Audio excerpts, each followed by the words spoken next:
ഇത് banana fried recipe ആയിട്ടാണ് ഞാൻ വന്നിരിക്കുന്നത്. പഴംപൊരി അല്ലെങ്കിൽ ഏത്തക്ക അപ്പം എന്നൊക്കെ പറയും. അതോടൊപ്പം തന്നെ കുറച്ച് ബ്രെഡ് റോസ്റ്റും ഉണ്ടാക്കിയെടുക്കുന്നുണ്ട്. അതിലേക്ക് ഞാനിവിടെ എടുത്തിരിക്കുന്നത് ഒരു 1.5 കപ്പോളം മൈദയാണ് ഞാൻ എടുത്തിരിക്കുന്നത്. മൈദ ചേർത്ത് കൊടുക്കുക. അതിലേക്ക് ഒരു 1/4 കപ്പോളം അരിപ്പൊടിയും കൂടെ ചേർത്ത് കൊടുക്കുന്നുണ്ട്. ഇടിയപ്പപ്പൊടിയോ അല്ലെങ്കിൽ സാധാ അപ്പപ്പൊടിയോ എന്ത് പൊടി വേണമെങ്കിലും നമുക്ക് ചേർത്ത് കൊടുക്കാം. അതിനുശേഷം കുറച്ച് കളറിന് വേണ്ടിയിട്ട് മഞ്ഞൾപ്പൊടിയാണ് ചേർത്ത് കൊടുക്കുന്നത്. പിന്നെ ആവശ്യത്തിന് വേണ്ട ഉപ്പും പഞ്ചസാരയും ചേർത്ത് കൊടുക്കുന്നുണ്ട്. ആവശ്യത്തിന് വേണ്ട വെള്ളവും ചേർത്ത് നമുക്ക് നന്നായിട്ട് മിക്സ് ചെയ്യാം. പിന്നെ ഇതിലേക്ക് കറുത്ത എള്ള് ചേർത്ത് കൊടുക്കുന്നുണ്ട്. കറുത്ത എള്ളുണ്ടെങ്കിൽ ചേർത്ത് കൊടുക്കുക, ഓപ്ഷനിലാണ് കേട്ടോ അത്. അതിനുശേഷം വെള്ളം ഒഴിച്ചിട്ട് നമുക്ക് നന്നായിട്ട് ഇങ്ങനെ കലക്കിയെടുക്കാം. ഒത്തിരി ലൂസായി ബാറ്റർ എടുക്കണ്ട. ഈ കാണുന്ന കൺസിസ്റ്റൻസിയിൽ വേണം നമുക്ക് ബാറ്റർ കിട്ടാൻ.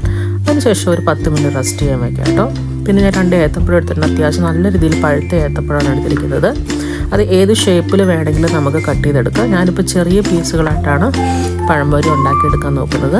അതുകൊണ്ടാണ് ഒരു ഏത്തപ്പഴം 2ആയിട്ട് കട്ട് ചെയ്തിട്ട് വീണ്ടും ഒരേ പീസ് 4ആയിട്ട് ഞാൻ കട്ട് ചെയ്യുന്നത്. അങ്ങനെ നമുക്ക് ആദ്യം കട്ട് ചെയ്തെടുക്കാം.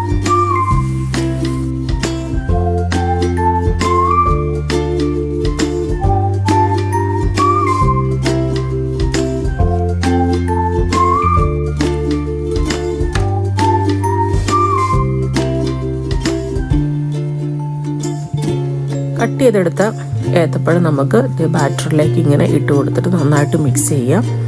ഈ സമയം തന്നെ നമുക്ക് എണ്ണ ചൂടാക്കാൻ വയ്ക്കാം. വെളിച്ചെണ്ണയോ അല്ലെങ്കിൽ സൺഫ്ലവർ ഓയിലോ വെജിറ്റബിൾ ഓയിലോ ഏത് ഫ്രൈയിങ് ഓയിൽ വേണമെങ്കിലും നമുക്ക് ഉപയോഗിക്കാം. എണ്ണ നന്നായി ചൂടായി വരുമ്പോഴത്തേക്കും നന്നായി ചൂടാക്കി കഴിഞ്ഞൊരു മീഡിയം ഫ്ലെയിമിലേക്ക് നമുക്ക് ഫ്ലെയിം വയ്ക്കാം.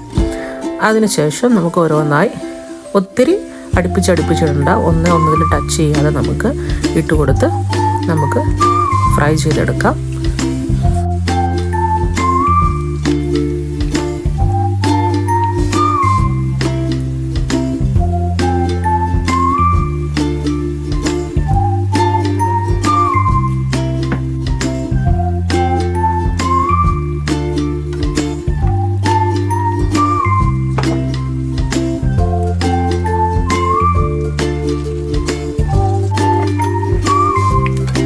ഒരു സൈഡ് നന്നായി ഫ്രൈ ആയി കഴിയുമ്പോഴത്തേക്കും നമുക്ക് അടുത്ത സൈഡ് ഇതുപോലെ മറിച്ചിട്ട് കൊടുത്തിട്ട് അതേ രീതിയിൽ തന്നെ ഫ്രൈ ചെയ്തെടുക്കാം.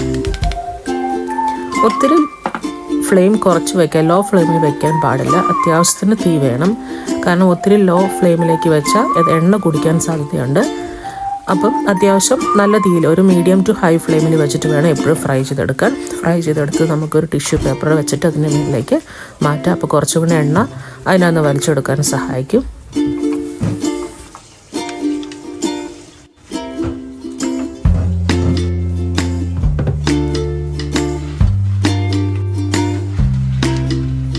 ബാറ്റർ കുറച്ച് ബാക്കി വന്നതുകൊണ്ട് അതേ ബാറ്ററി തന്നെ നമുക്ക് ബ്രെഡ് 2ആയിട്ടോ 4ആയിട്ടോ സ്ലൈസ് ചെയ്ത് ഇതുപോലെ തന്നെ ഫ്രൈ ചെയ്തെടുക്കാം. വളരെ ഈസി ആയിട്ടുള്ള റെസിപ്പിയാണ്, എന്നാൽ ടേസ്റ്റി ആയിട്ടുള്ള റെസിപ്പിയാണ്. എല്ലാവരും ട്രൈ ചെയ്യുക. Thanks for watching. Please subscribe my channel. Thank you.